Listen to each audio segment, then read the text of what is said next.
All right, so this is based off of a book of lenses. It's called like Game Design Book of Lenses. You can look it up. I'm not an expert. I'm just telling you where I'm getting my information from, and I'm sharing it with y'all because chances are you don't want to read it. So let me talk about it. First and foremost, if I could save you however long this video is, as a game designer, you need to stop asking, is your game good? That's not the right question to ask. Now, is this my opinion? No, this is based off the book. What you should be asking instead of, is my game good, is what exact experience am I trying to create and did I succeed? That's really the core of the second chapter of the book. I skipped the first chapter just because it looked like fluff to me. But if you could take away anything from the book, when you're, this applies to anything creative. You sit down and you ask, what experience am I evoking? Am I manifesting? Am I creating? And did I succeed on my intention? That's literally one of the most important things you need to focus and dial in as a creative. And by experience, usually it's an emotion, all right? What emotion are you trying to express? All right, what can you not express with words that you need art as a medium?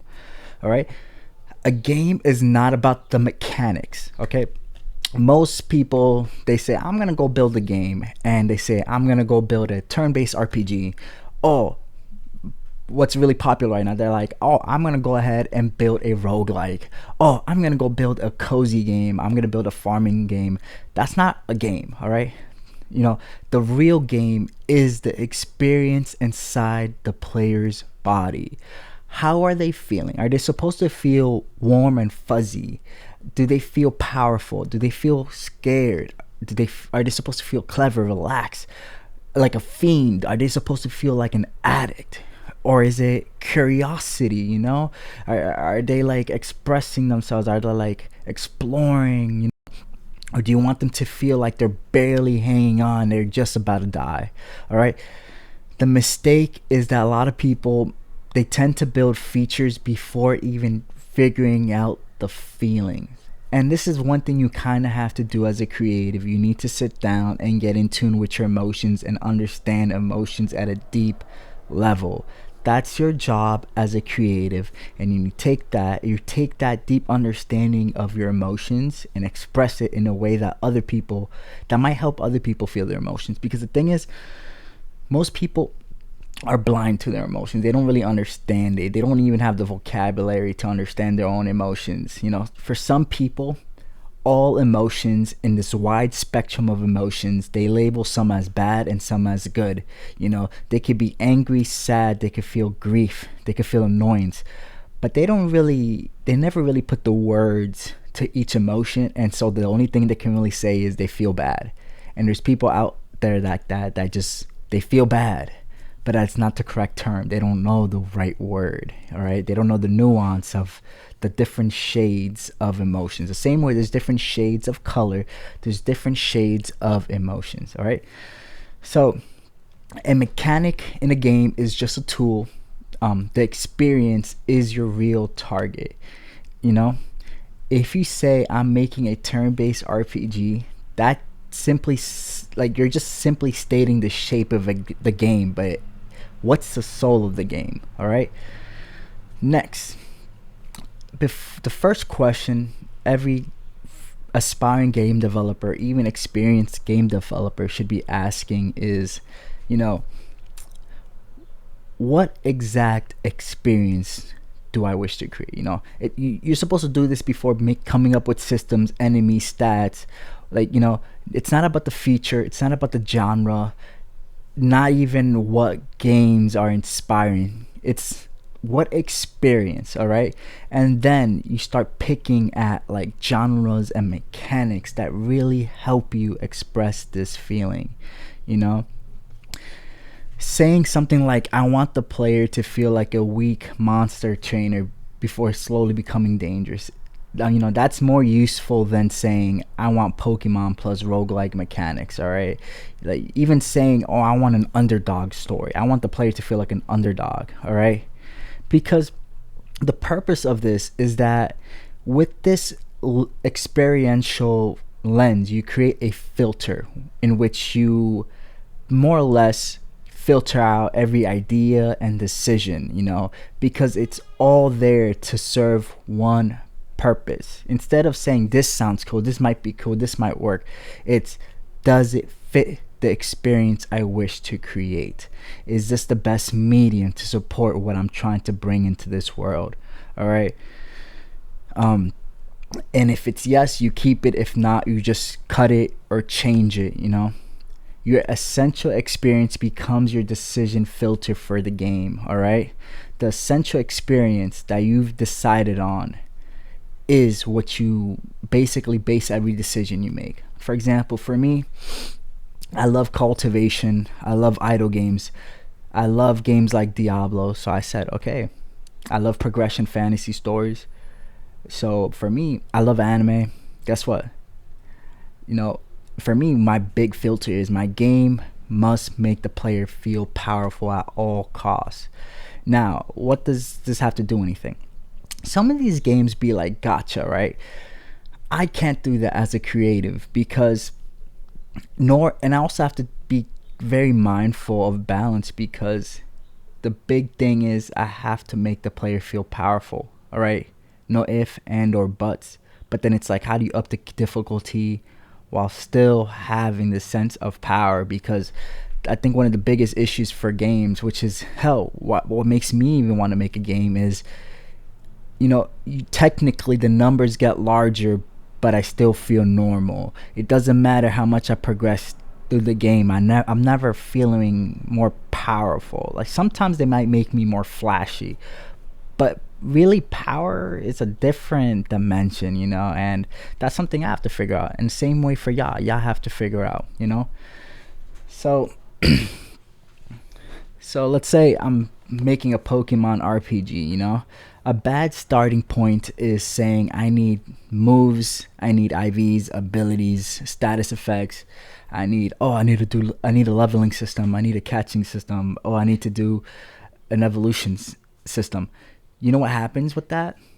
If you consumed any type of game dev video, one of the most common things is simply feature creep. All right, there's a lot of people out here that are just endlessly building a game, 2 years, 3 years, 4 years.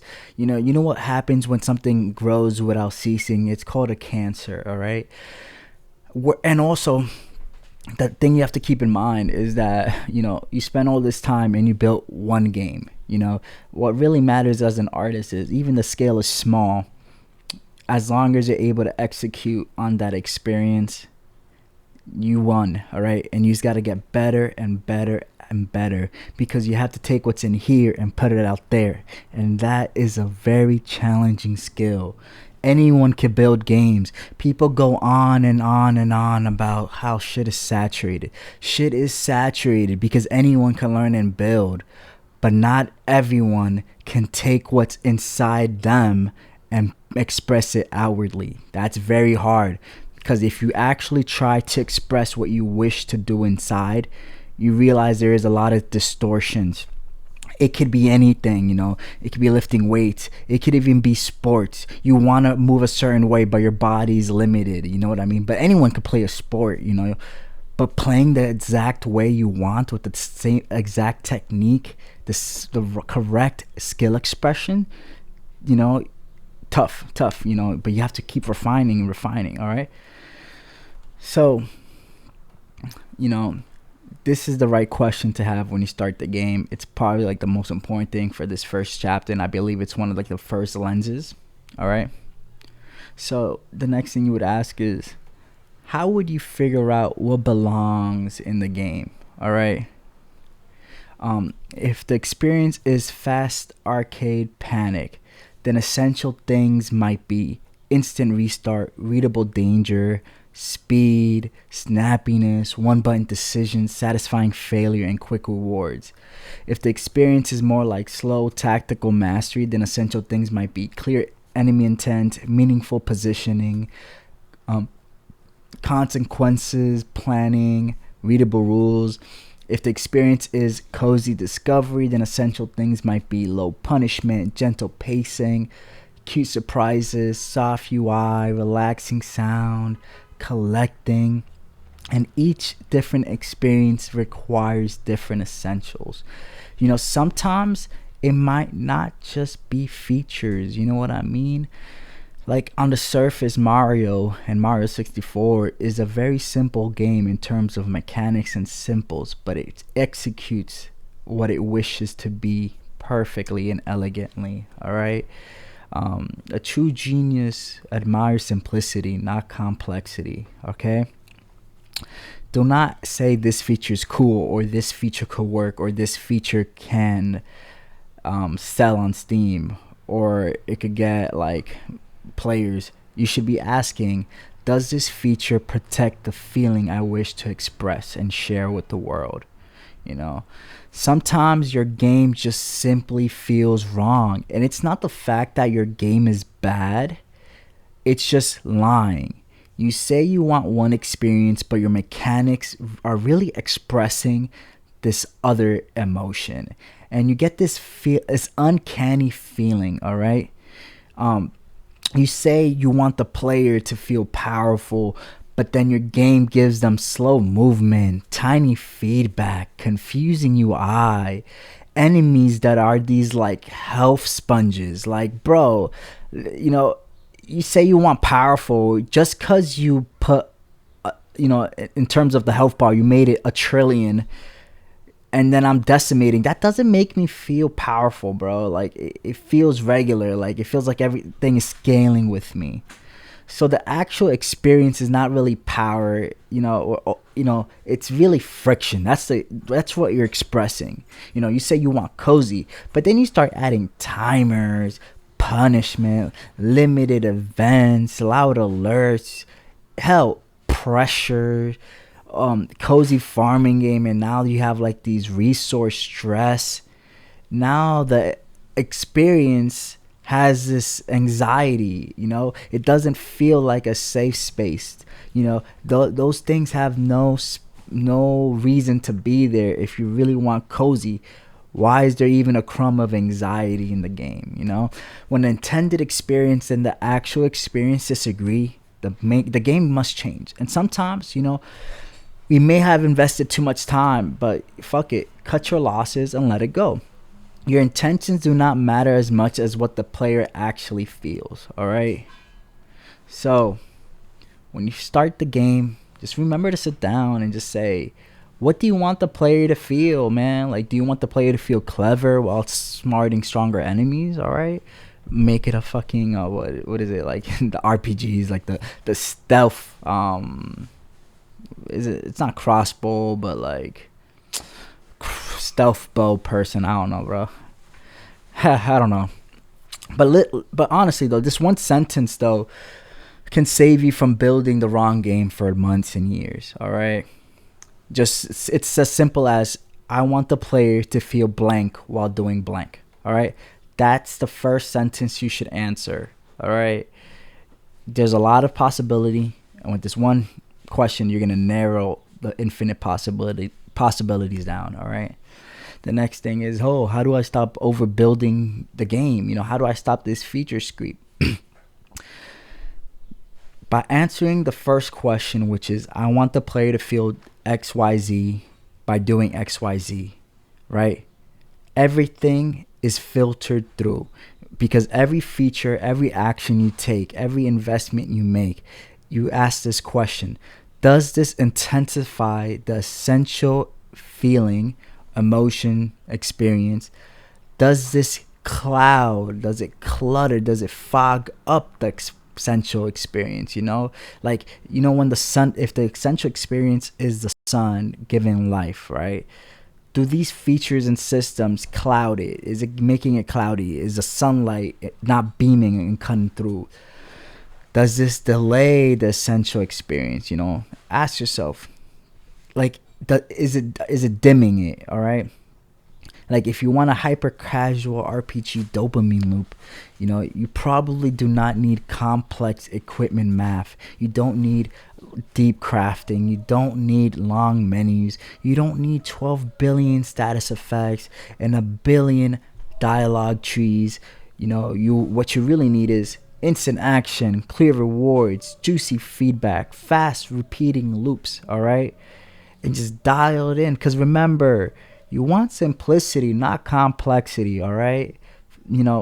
Try and create the best game you can while keeping things as simple and grounded and lean as possible, all right? Don't over engineer your game into an abomination, because think about it this way: it's a skill. Your first game might not be it, your second game might not be it, but if you're spending years, you're never really going to be successful. This is why so many game developers are never successful, because they're simply not making enough games. You have to make more games, make more retro games, abandon story. If you want to do roguelikes, create the skeleton of a roguelike and then make a shit ton of variations of a roguelike until you execute on the feeling and the experience you desire to express 100%.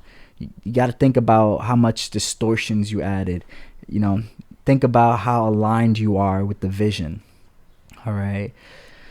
So game feel is not optional at all. A game can have all the right things and still fail. We see it a lot. There's these hundreds of $1 million games, and they fail because the player do not feel the rules. These corporate games lack soul, lack emotions, because the player experience was never taken into account. What was taken into account was shareholder value, all right? The only thing focused and created was, will this increase shareholder value? But guess what? The shareholders are not playing the game. The players are, all right? If damage happens, but there's no sound, shake, animation, number pop out, pause, or reaction, the player is not going to feel the impact. And if you want to feel powerful, you shouldn't be focused on these systems and parallels and lore. That's a waste of time, because guess what? The player isn't going to see the back end. The player is seeing and feeling the game as they play it. And you would actually be better off focusing more on game polish, just making the player feel powerful, even though the game isn't deep, all right? If leveling up is silent, the player isn't gonna feel growth, all right? It's not about the deepness of the game. It's about the emotion being expressed. How good are you at evoking an emotion and moving the player? There's so many roguelikes, but why do some roguelikes make you feel something? The same thing with creative works, especially with the AI slop era. Technically, it follows the same patterns it was trained on, but it lacks emotion and soul. So you must serve the emotion and the experience. The player cannot feel what the game does not communicate, all right? Feedback creates the feeling. Rules create the events, all right? So the last check mark for the first lens of game design is, what experience do I want the player to have? What is essential to that experience? What mechanics create that feeling? What feedback makes the player feel it? What features distract from the feeling? And 6, what is the smallest playable version of that experience? And 7, is the experience I intended the same one the player actually feels? If the answer is no to any of those 7 questions, do not add more features. Change the game until the feeling appears, all right? The smallest version of the feeling accurately expressed is your real prototype. Do not prototype the whole game. You prototype the feeling, all right? That's the real job of a game designer. The job of a game designer is not to just sit down and add mechanics. It's to shape the experience. Mechanics are buttons. Rules are bones. Feedback is the nervous system. But the experience is the reason the player cares. So before you build one giant abomination for 3, 4, 5 years, sit down and just ask yourself, what should this game feel like? Like, what's essential? What can I remove? What must be stronger? What can I cheat and, like, and just hide, and optimize? Like, sometimes you don't need a deep system because the player doesn't care. It doesn't impact the feeling at all whether or not it's a deep system. You know what I mean? A good game is not a pile of mechanics. A good game is a focused experience wearing mechanics as the body. So that's all I have to share for today. Lock in and just ask yourself, bro, what's the emotion I want you to feel? Like, what emotions do you want others to feel? And if you're feeling like you're struggling because you're thinking about others, then the answer is even simpler. What emotions do you want to feel? Don't think about others. It's an illusion. The concept of an other is an illusion. There's only you. We all share one consciousness. So just simply ask, what emotions do you want to feel? And focus on you and express it accurately. Bye.